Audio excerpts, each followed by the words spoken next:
7 अगस्त 1905 ये दिन भारत की आज़ादी की जंग में एक बहुत बड़ा मोड़ लेकर आया। इसी दिन कलकत्ता में स्वदेशी आंदोलन की शुरुआत हुई थी।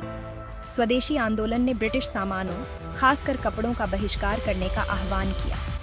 आत्मनिर्भरता की भावना पूरे देश में फैल गई। खादी, प्रतिरोध और आत्मनिर्भरता का एक मजबूत प्रतीक बन गया। नेताओं ने जनता को जागृत करने और उनमें राष्ट्रीय चेतना पैदा करने में स्वदेशी की ताकत को पहचाना। ये गांधी जी के स्वावलंबी भारत के सपने को साकार करने की दिशा में एक महत्वपूर्ण कदम था। स्वदेशी आंदोलन के 42 साल बाद 7 अगस्त एक बार फिर भारतीय इतिहास में एक महत्वपूर्ण तिथि बन गया। 1947 में जब भारत अपनी कड़ी मेहनत से हासिल की गई आज़ादी का जश्न मना रहा था, हैदराबाद रियासत एक विवाद का विषय बनी हुई थी। हैदराबाद के निज़ाम एक ताकतवर एलीट वर्ग के प्रभाव में नए बने भारतीय संघ में शामिल होने से हिचकिचा रहे थे। इस अनिच्छा के कारण इस क्षेत्र में राजनीतिक अनिश्चितता और अशांति का माहौल बन गया। इस पृष्ठभूमि के बीच हैदराबाद स्टेट कांग्रेस ने 7 अगस्त 1947 को एक सत्याग्रह आंदोलन शुरू किया, जिसमें हैदराबाद को भारत में विलय करने की मांग की गई थी। गांधीवादी सिद्धांतों से प्रेरित यह अहिंसक आंदोलन तेजी से आगे बढ़ा। किसानों, मजदूरों और छात्रों सहित हजारों आम नागरिकों ने शांतिपूर्ण विरोध प्रदर्शनों और सविनय अवज्ञा आंदोलन में भाग लिया। हैदराबाद में सत्याग्रह आंदोलन को निजाम की सरकार और उनके निजी लड़ाकों, रजाकारों के विरोध का सामना करना पड़ा। हालांकि सत्याग्रहियों के अटूट साहस, अहिंसा के प्रति उनकी प्रतिबद्धता और हैदराबाद के अंदर और बाहर से एकीकरण के लिए बढ़ते समर्थन ने निजाम के लिए बदलाव की लहर का विरोध करना मुश्किल बना दिया। अंत में तनावपूर्ण बातचीत और ऑपरेशन पोलो के रूप में जाने जाने वाले एक सीमित सैन्य अभियान के बाद निजाम ने 17 सितंबर 1947 को भारतीय संघ में शामिल होने के लिए सहमति दे दी।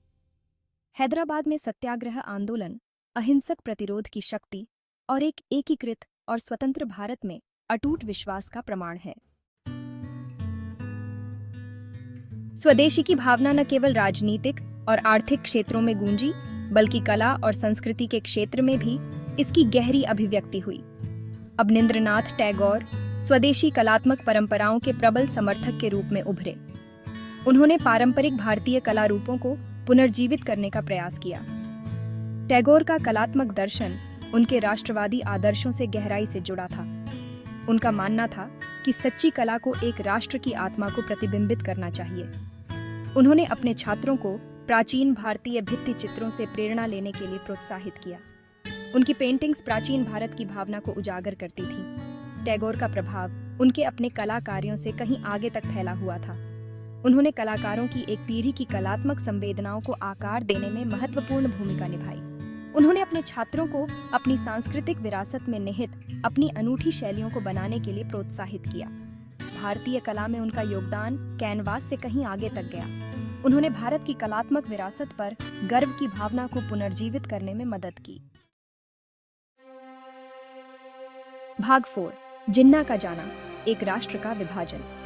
उसी दिन जब हैदराबाद का सत्याग्रह शुरू हुआ, 7 अगस्त 1947 को भारतीय इतिहास में एक और महत्वपूर्ण यद्यपि दुखद घटना हुई।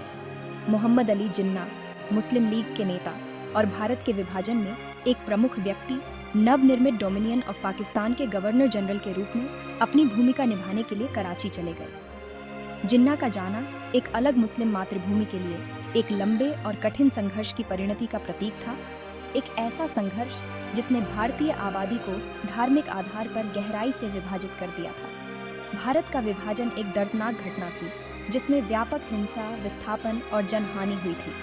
लाखों हिंदू, मुसलमान और सिख खुद को नई बनाई गई सीमाओं के गलत तरफ पाए, जिससे मानव इतिहास में सबसे बड़े सामूहिक प्रवासों में से एक हुआ। जिन्ना का पाकिस्तान जाना, जबकि मुस्लिम लीग के लिए जीत का क्षण था, भारत के लिए एक गहरा नुकसान का प्रतिनिधित्व करता था।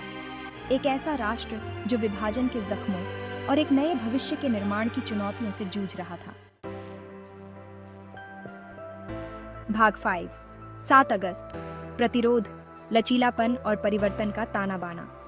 7 अगस्त का भारतीय इतिहास में एक जटिल और बहुआयामी महत्व है। यह राष्ट्रीय स्मृति में विजय और त्रासदी, एकता और विभाजन दोनों के दिन के रूप में दर्ज है। ये स्वतंत्रता के लिए लंबे और कठिन संघर्ष, अनगिनत व्यक्तियों द्वारा किए गए बलिदानों और भारतीय लोगों की स्थायी भावना की याद दिलाता है। 1905 में स्वदेशी आंदोलन के शुभारंभ से लेकर 1947 में हैदराबाद में सत्याग्रह तक 7 अगस्त अहिंसक प्रतिरोध की शक्ति और स्वतंत्रता और न्याय की अटूट खोज का प्रमाण है। यह आत्मनिर्भरता, एकता के आदर्शों और भारत की समृद्ध सांस्कृतिक विरासत को संरक्षित और मनाने के महत्व पर विचार करने का दिन है। जैसे ही हम इन ऐतिहासिक घटनाओं का जश्न मनाते हैं, हमें भारतीय लोगों की अदम्य भावना, विपत्ति का सामना करने में उनके लचीलापन और एक उज्जवल भविष्य में उनके अटूट विश्वास की याद आती है। 7 अगस्त एक ऐसी तारीख जो प्रतिरोध, लचीलापन और परिवर्तन के धागों से जुड़ी हुई है, भारत के अतीत की हमारी समझ को आकार देती रहती है और आने वाली पीढ़ियों को प्रेरित करती है।